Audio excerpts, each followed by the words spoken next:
Maagang nagising si Anika dahil araw na niyan pumasok. Buti na sabi ng mami niya na sila na muna ang bahala kay Aryan habang nasa trabaho ako. Let's go. Tumango ako kay Santi nang matapos ako magbihis. Busy sa paglalaro si Aryan. Anak, aalis na si mami. Wala bang kiss?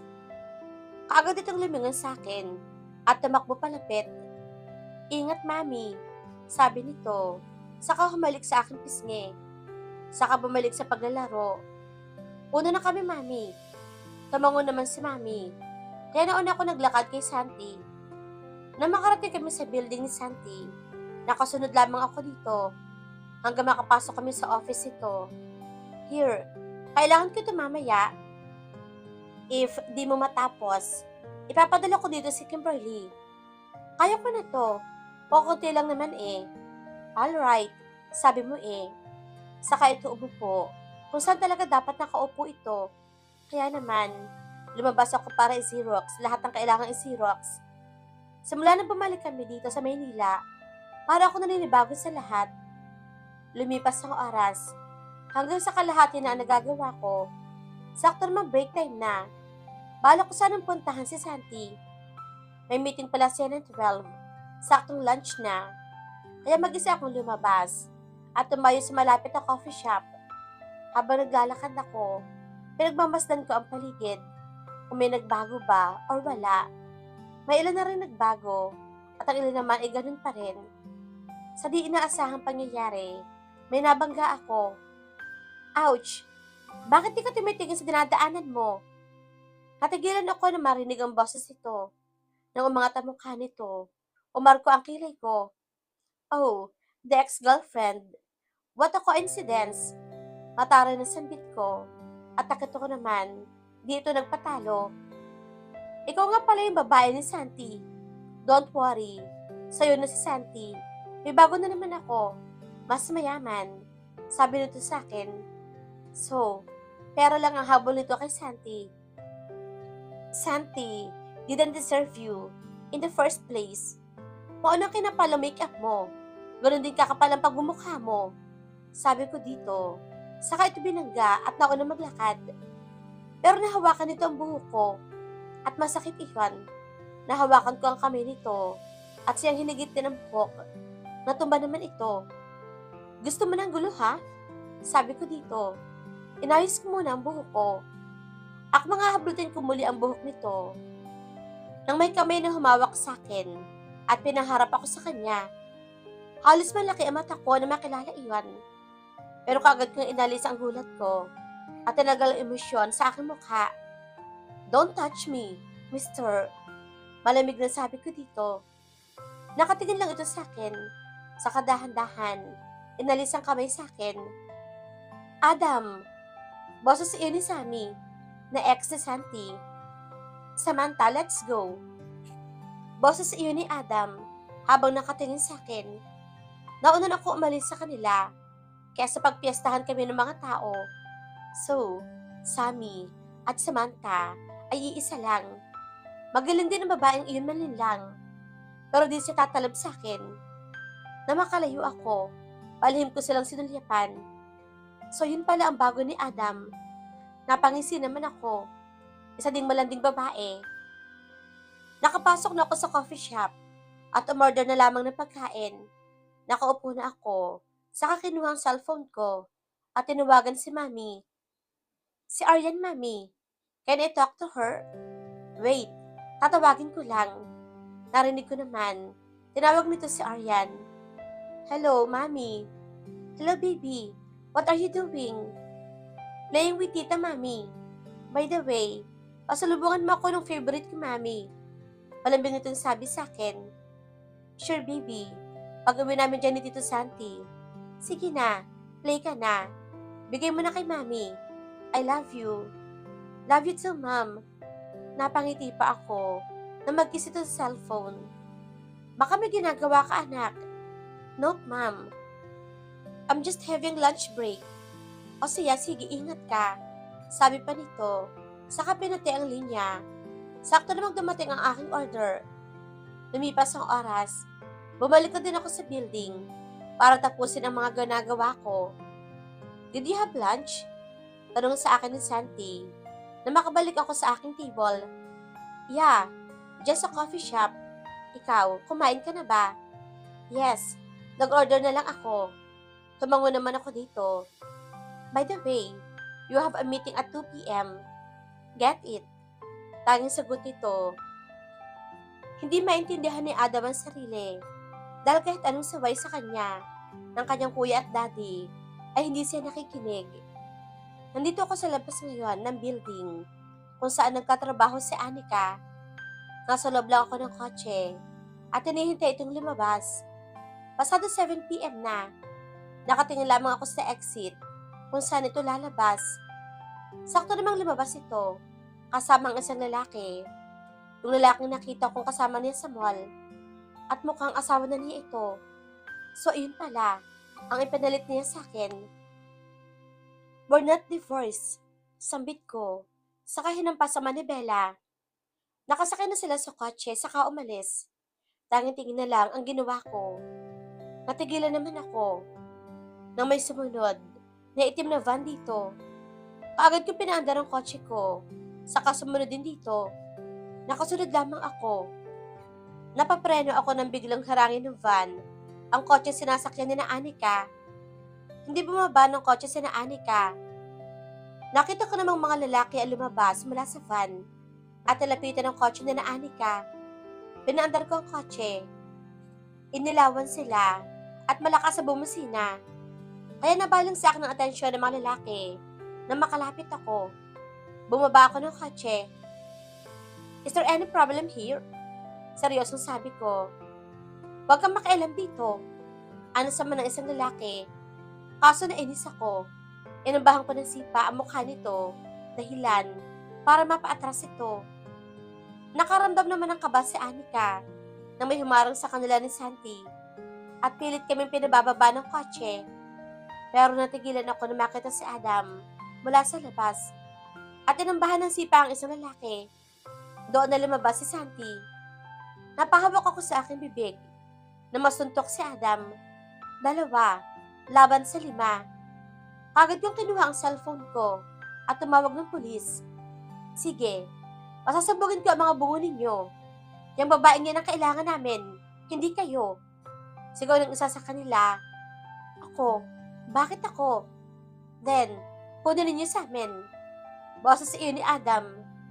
Talagang mainitin ang ulo nito at talagang lumaban pa kahit puro pa sana ang mukha nito dahil natamaan nito ng ilang beses. Nakahinga ako ng maluwag na marinig ang tunog ng sasakyan ng pulis. Naging alerto naman ang mga lalaki. Ano ba yan mga parak? Sigaw ng isa sa kanila at mukhang ito ang leader. Mas mabilis pa sa daga silang nagsialisan. Lumabas ako ng kotse at nalapitan si Santi. Ayos ka lang? May pag-alaala sa boses sa sabi ko. I'm okay. Siya mo ka hindi okay. May mga pasasaya. Sabi nito. Sa kadilungan si Adam. Kaya napabaling ako dito. Salamat, mister. Sabi ko dito. At pilit inalis ang emosyon sa mukha ko. Nakita ko naman. Nangunot ang noo nito. At pinakatitigan ako. Thanks for the help. Sabi ni Santi dito. No problem. Maikling sagot naman ni Adam. Bigla na lamang itong tumalikod at naglakad palayo. Wait. Hindi ka ba magpapagamot? May mga pasaka. Hindi ko naiwasang hindi magtanong. No need. I can handle myself. Sabi nito. Saka bumalik sa paglalakad. Nakatingin lamang ako dito hanggang sa makalayo ito. Dumating na ang mga pulis pero hindi nila naabutan ng mga lalaki. May pasaka. Umuwi na tayo. At gagamutin ko yan. Sabi ko kay Santi. Matapos kami kuhanan ng statement ng mga pulis. Napapangiwi naman si Adam na makauwi siya. Sa kondo siya umuwi. Dahil nandun sa bahay niya si Samantha. Tumunog naman ang cellphone ko. Si kuya ang tumatawag. On the way na ako dyan sa kondo mo. Sabi lang nito. Saka pinatay ang linya. Nilinisan ko naman ang mga sugat ko sa mukha. Saka ginamot iyon. Sakto naman. Bumukas ang pinto at bumungad si kuya. Mukhang tauhan ni Daniel ang nakaharap mo kanina. Kumikilos na sila para makuha si Anika. Kahit hindi ako malapit kay Anika, kuya, kukunin pa rin nila ito. Eh paano ka? May iba na siya. Kung patuloy kang sisingit sa kanila, ikaw lang ang masasaktan, Adam. Sabi nito sa akin. Saka siya nagpatuloy na paglilinis sa sugat ko. Ayusin muna natin itong gulo bago tayo lumagay sa ayos. Nakauwi na sila Anika sa bahay at nagulat naman ng mga magulang nito na makita may pasa si Santi. What happened? Bungad ang tanong ni Mami. Nothing, Ma'am. May humarang lang sa amin. Ba't naayos na ng mga pulis? Kaya don't worry. Sabi ko kay Mami, halika na. Ako na maglilinis sa mga sugat mo. Presenta ko naman dito. Kinuha ko naman ang first aid kit at tinala si Santi sa sala. Tulog na si Aryan kanina pa. Sabi naman ni Mami nang mapasin kong wala si Aryan. Matapos kong gamutin ang sugat ni Santi, pinuntahan ko muna si Aryan sa kwarto. Natigilan na naman ako nang maalaala si Adam na mas napuruhan kanina. Natigilan pa ako nang tumunog ang cellphone ko. Si Monique. On the way na ako dyan now. Wala akong kasama dito sa bahay. Sabi nito. Saka pinatay ang cellphone. Ang bastos talaga ng babaeng iyon. Mami, napalingon naman ako kay Aryan na nakaupo na sa kama habang kinukusot ang mata. Yes, baby. Bakit bumangon ka? Matulog ka na ulit. Sabi ko dito. Saka tumabi dito. Mami, I know. You always avoid this question of mine. But can I ask again? Yes, baby. What is that? Where's my daddy? Hindi ba niya ako mahal? Hindi ko pa po siya nakikilala eh. Ito ang tanong na ayaw ko marinig mula sa anak ko dahil hindi ko masasabi sa kanya ang totoo. Baby, busy pa si daddy eh. Ipapakilala naman kita sa kanya, but not now. Masyado pang madaming inaasikaso si daddy eh. Ganun po ba? But daddies love me, right, mami? Niyakap ko naman ito. Yes, baby. Daddy loves you. Okay, isilip ka na ulit. Na makatulog muli si Aryan. Nakatingin lang ako dito. Alam ko hindi magtatagal at magtatanong muli ito. Hanggat maaari, hindi ko muna ipapaalam sa bata hanggat magulo pa kami. Kinabukasan, nagising na lang si Adam na masakit ang mukha. Pero kailangan niyang pumasok ng trabaho. Ayaw niya maabutan siya dito ni Samantha. Lalo na, mas lalong umiinit ang ulo niya sa babae. Papasok ka? Kaagad na bungad sa akin ni Kuya na makalabas ako ng kwarto. Yeah, ayaw ko maabutan dito ni Samantha eh. Alam ko, pupuntahin dito. Sa makalawa na ang alis ko, papuntang Amerika. I know. You can handle yourself while I'm not around. Kaya ko ng sarili ko, kuya. Kumain ka na dito. Butit hindi malala yung mga pasa mo. Bakit kasi? Nagpapuro ka. Natsyempohan lang talaga, kuya. Sige, kumain na tayo. At siya nga pala, sabi ni Dad, gusto ka niya makita. Okay, after ng work, tanging-tango naman ang sagot sa akin ito. Inabot na ako ng gabi na makauwi ako, galing trabaho. Dumiretso na ako sa bahay ng parents ko, dahil hinahanap daw ako ni Daddy. Ngayong araw, hindi ako tinantanan ni Samantha. Lagi ito nakasunod, at laging tanong ng tanong na kung ano-ano. Buti naman, at hindi ito sumunod. Nang makapasok ako sa loob, pinapunta ako ni Mami sa office si Dad. Pagpasok ko sa loob, nakita ko si Dad na nakaupo habang nakatalikod sa akin. I heard from Jax. What happened? Bigla itong humarap sa akin. Nagawa niyo na ba ang pinapagawa ko sa inyo ni Jax? Ongoing pa, Dad.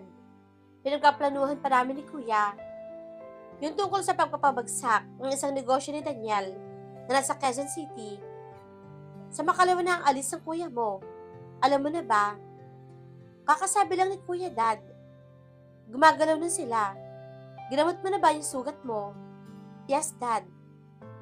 Sa susunod, na makakaharap ko sila, di na ako magpapagalos ulit. Mabuti kung ganoon. Yun lang naman ang gusto kong sabihin. Dumito ka na muna. At alam kong ayaw mo makita ang fiancé mo. Malalapit na din ang kasal. Hindi ko ba mapipigilan ang kasal, Dad?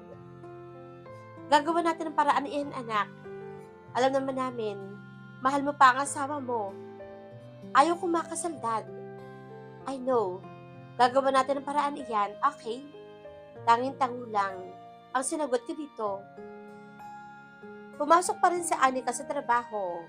Dahil pumasok si Santi, parang walang nangyari.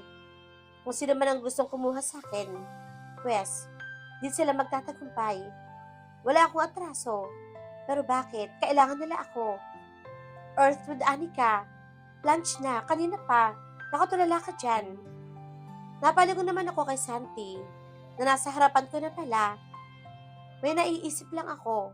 Sabi ko dito, itinigil ko muna ang ginagawa ko, saka bumalik kay Santi. Mag-lunch na tayo. Sabi ko dito, saka nauna maglakad. Kahit sa paglalakad, lutang ako. Bigla na lang, may nabangga ako. Ano ba? Bulag ka ba? Hindi ka ba tumitingin sa dinadaanan mo? Maarting sabi ng babae. Nilungon ko naman ito. Mas lalo ako nainis na makilala kung sino ito. Samantha or Sammy. Sammy. Boses sa inis, Santi. Kaya naman, lumingon ang malanding babae. Oh, my ex-boyfriend. Sabi nito. So, ito na pala yung babae mo. Nasaan ang anak ninyo? None of your business. Kalmadong sabi ni Santi. Saka ako hinawakan. That's right, okay lang. Wala naman akong paki sa'yo. Maarting sabi nito kay Santi. Lakas din ang loob ng babaeng ito. Hindi naman na umimik si Santi. Basta na lamang ako hinila, papasok sa loob ng coffee shop. Akala mo naman kung sinong babaeng iyon. Masyadong mahangin. Na makapag-order kami. Sa dulo kami naupo ni Santi. Lumipas ang ilang minuto. Ay biglang pumasok sa coffee shop.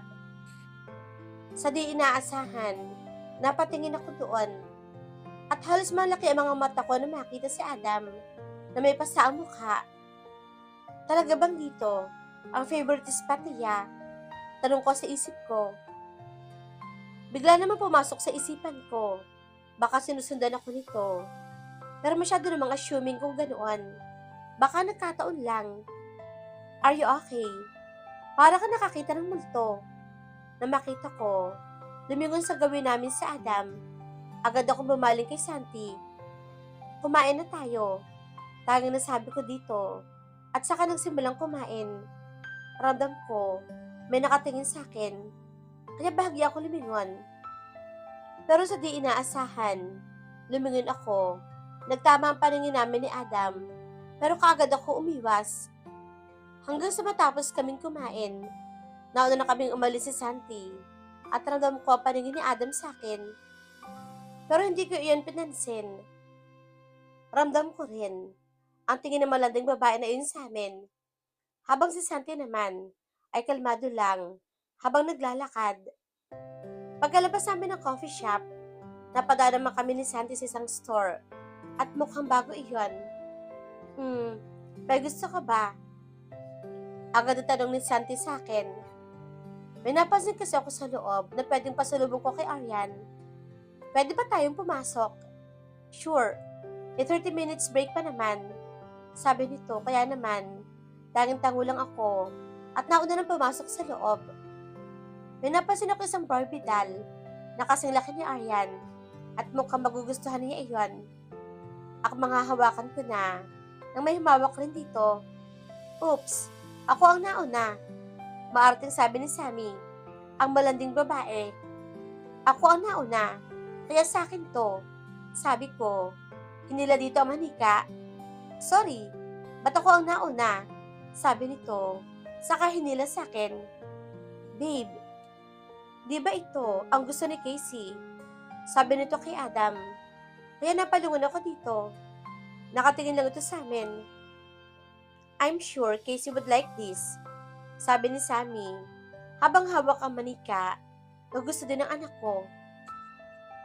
Ako ang una nakakita, kaya sa akin to, sabi ko, saka hinilang muli ang manika. Sorry, ba't gusto ko din ito? Sabi pa nito sa akin, saka ako inirapan. Lahat na lang aagawin mo no, lahat na makita mo. Palibhasa, sanay ka naman. Di na kami magtataka. Gusto mo to? Pwes, isaksak mo sa baga mo. Sabi ko, saka hinampas sa kanya ang manika. Let's go, Santi. May malansang isda na maahas na nakapasok dito sa store na to. Lumabas na tayo. Baka makahawa pa ng virus. Mahirap na. Sabi ko, saka hinila si Santi palabas ng store.